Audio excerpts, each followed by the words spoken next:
भारत के लोग जब एसएमएस करते हैं कि हैप्पी क्रिसमस, तो मेरे दिल के छाले में दर्द हो रहा होता है। आप सबको सूचना दे रहा हूं, मैं गौरव के साथ सूचना दे रहा हूं, चुटकुलों की कौम बना के छोड़ दिया हमने सिखों को। यह बलिदानों की बड़ी शिलालेख वाली कौम थी।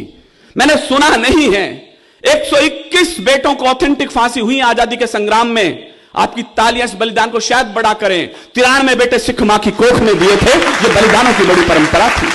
मैंने सुना नहीं इतिहास के अंदर कि ऐसा हुआ हो। यह कौम शीश देकर जन्मी, यह कौम शीश की दानी है।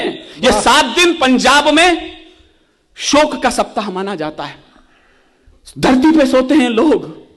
गुरु के 4 बेटे बलिदान हो गए। 2 बेटे सरहिंद की दीवार में जिंदा चिनवा दिए गए। जो बेटे चमकौर के दुर्ग में लड़ते लड़ते बलिदान हो गए। जब छोटे बेटे के गर्दन तक ईंट आ गई तो बड़े बेटे की आंखों में आंसू आ गए। बड़ा भाई रोने लग गया।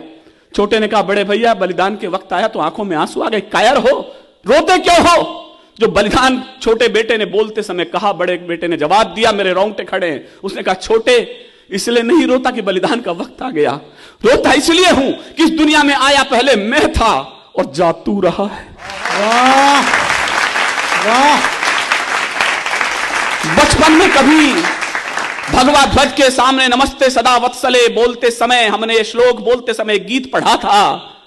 जोरावर जोर से बोला, फतेह सिंह शोर से बोला। कहीं बैठे तो दिया कर रहा बधिया कटेम के लोग, तो जरा मेरे इस लाइन पर अपना साथ दें। फरावर जोर से बोला, फतेह सिंह शोर से बोला, रखो ईंटें भरो गारे, चुनो दीवार हत्यारे, निकलती सांस बोलेगी यही दीवार बोलेगी, हमारे देश की जय हो, हमारे धर्म की जय हो, हमारे देश की जय हो, हमारे धर्म की जय हो। उधर चमकौर के युद्ध में अजीत सिंह जी, बाबा अजीत सिंह युद्ध में बलिदान हो चुके थे। 40 सिंह बचे थे गढ़ी के अंदर। छोटे बेटे को कलगी टांकी गुरु गोविंद सिंह जी ने। सिख परंपरा में यह तरीका है कि मां कलगी टांगती है, लेकिन मां उस दिन वहां थी नहीं। तो गुरु गोविंद सिंह जी पिता और मां के दोनों धर्म निभाए और उसे कलगी टांग के भेजा। छोटा बेटा थोड़ी देर बाद वापस लौटा। गुरु समझ गए कि शायद डर गया है। कहले कैसे आए? कहले पिताश्री प्यास लगी है, पानी पिला दो। गुरु गोविंद सिंह ने आंखों में लाल डोरे उभरे और एक ही वाक्य बोला, शर्म नहीं आती युद्ध क्षेत्र में खड़े हो, शत्रु के लहू से प्यास क्यों नहीं बुझा लेते? क्या कहने, वाह। हम बड़ी बलिदानी हैं। जब जब हम पर संकट आए, इस पगड़ी ने बलिदान दिया। गुरुओं ने मस्तक चढ़ा दिए, अपने प्राणों का दान दिया। कुछ को आरे से चिनवाया, कुछ थे रुई से जलवाए, कुछ सूली ऊपर टांक दिए, कुछ दीवारों में चिनवाए। वो गर्म तवे पर चढ़े मगर, मुझे खामोशी खल जाएगी इस बार आपकी, वो गर्म तवे पर चढ़े मगर निज सत्य पंथ से डिगे नहीं। पुरजा पुरजा कट गए मगर मुगलों के आगे झुके नहीं।